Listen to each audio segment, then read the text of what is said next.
Hello, praise the Lord. How are you all? Today, I just want to show you my working place and see God bless me with this company, and this is my office, friends. And I'm so blessed and I'm so glad to share with you all. So many days onwards, I'm planning.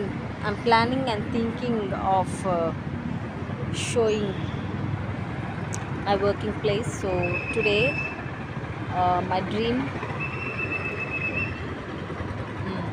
fulfilled with in this time at this time. So this is my office. See, నేను ఇలా ప్రార్థించానండి దేవుని దగ్గర. చాలా ఫాస్టింగ్తో ఉండి నేను దేవుణ్ణి ప్రార్థించినప్పుడు యేసుక్రీస్తు ప్రభుల వారు ఏం చేశారో తెలుసండి.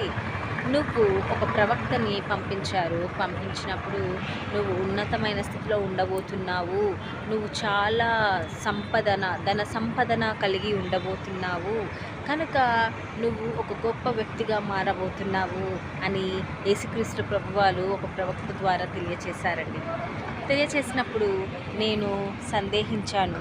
మనం మనుషులం కదండి, సాధారణంగా మనం ఏది కూడా మనము వినము, మనం విన్న వెంటనే నమ్మము. కనుక నమ్మదగిన దేవుడు మన దేవుడు.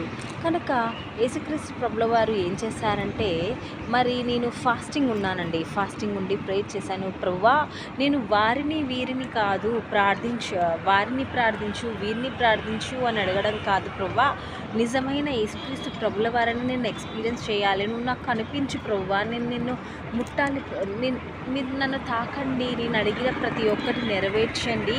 అప్పుడు నేను మీకు అంటే మీరు నాకు ఏదో అంటే ఇప్పుడు యేసుక్రీస్తుల ప్రభువారు మనకి ఏదో చేస్తున్నారని కాకుండా, అది చేస్తేనే ఇచ్చేస్తా అని ఒక బిజినెస్ టైప్ కాదు, కానీ మనము పర్సనల్గా ఎక్స్పీరియన్స్ అవ్వాలి. యేసుక్రీస్తు ప్రభుల వారిని పర్సనల్గా ఎక్స్పీరియన్స్ అవ్వాలి. మనం పర్సనల్గా ఎక్స్పీరియన్స్ అయిన వెంటనే మనకి ఒక తెలియని ఒక మంచి ఎక్స్పీరియన్స్ అవుతామండి. ఒక మంచి అనుభూతి మనం కలిగి ఉంటాము. అదేవిధంగా నేను దేవుణ్ణి అడిగాను, ప్రభువా అనేసి.